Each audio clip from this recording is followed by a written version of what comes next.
Welcome back to the third segment of the Dynamic Wall 2.0 video tutorial. In the last segment we discussed creating projects and creating wall. This by clicking on the create a new project, filling in the information, and then creating the wall at the same time. Today what we're going to talk about is managing projects and managing walls. This is going to include uploading files to your project. Another technique of creating a new wall for a project that's already been created.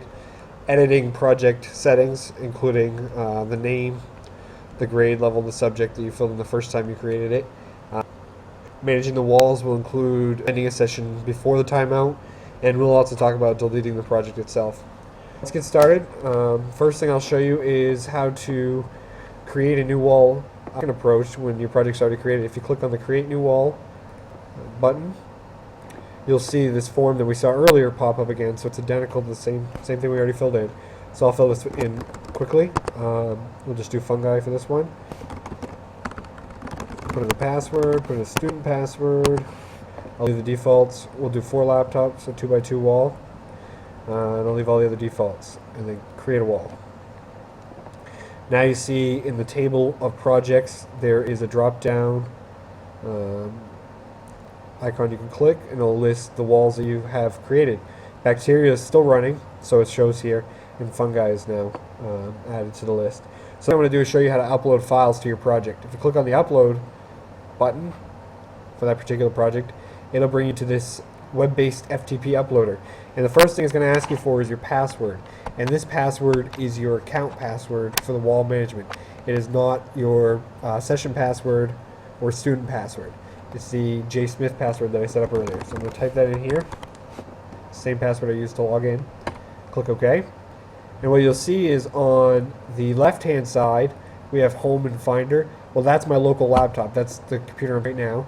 And on the right-hand side, that is actually the directory structure for your project that's located on our server.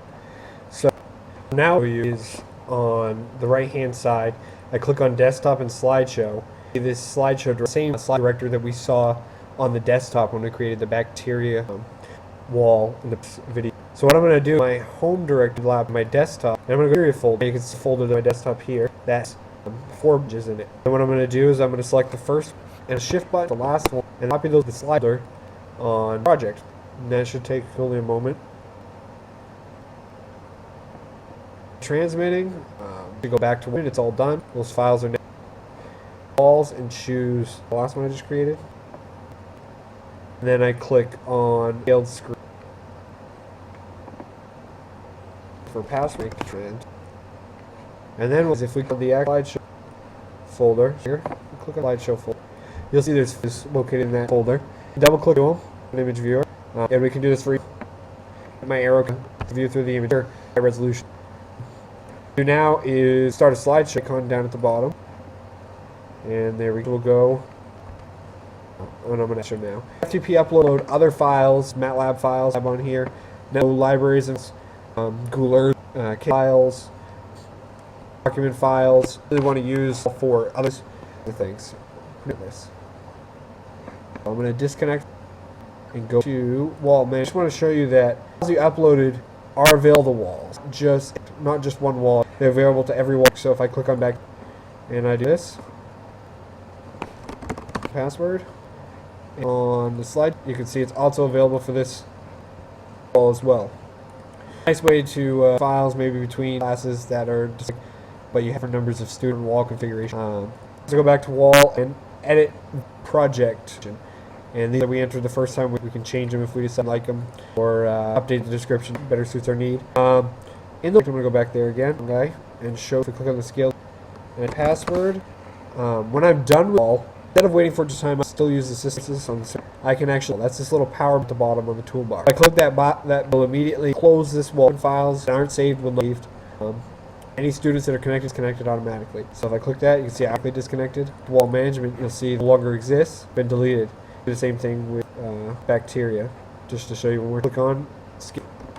If I didn't do this, it would actually automatically delete as well. And I'm going to click and close.